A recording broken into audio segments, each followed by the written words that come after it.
నమస్తే friends, welcome back to blossom channel. ఈరోజు tasty variety fry అండి.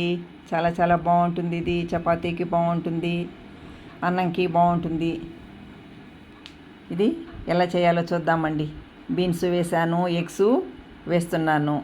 సో పిల్లలు కూడా బాగా ఇష్టపడతారండి. బీన్స్ తినమంటే మాకు వద్దు ఉంటారు. ఇలా చేస్తే బాగుంటుందండి. చపాతీకి అయితే చాలా బాగుంటుంది. బీన్స్ బాగా వాష్ చేసి కట్ చేసి పెట్టుకోవాలి.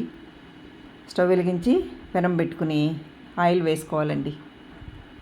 ఆయిల్ బాగా కాగిన తర్వాత దీనిలో ఆవాలు, జీలకర్ర వేసుకోవాలి.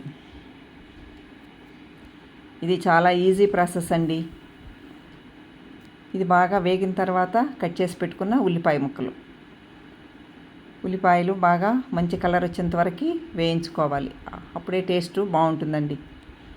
తగినంత ఉప్పు, పసుపు. ఈ ఉప్పు పసుపు వేస్తే బీన్స్ వేసేటప్పుడు బాగా మెత్తపడుతుందండి. ఇది మనం కట్ చేసి పెట్టుకున్న బీన్స్ వేసుకోవాలి. బీన్స్లో వాటర్ వేయకూడదండి. వాటర్ వేస్తే ఆ టేస్ట్ వేరే వచ్చేస్తుంది. సిమ్లోనే ఇలా వేయించుకోవాలి. అప్పుడప్పుడు ఇలా కలుపుతూ ఉండాలి.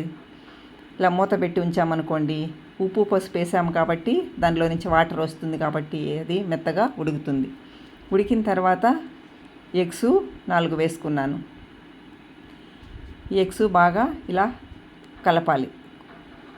ఎగ్స్ కూడా కొడతానే పోసిన తర్వాత అప్పుడే కలపకూడదండి. కొంచెము వేగిన తర్వాత కలిపితే బాగుంటుంది. తగినంత ఉప్పు, కారం అండి. అంతే, ఫ్రై రెడీ.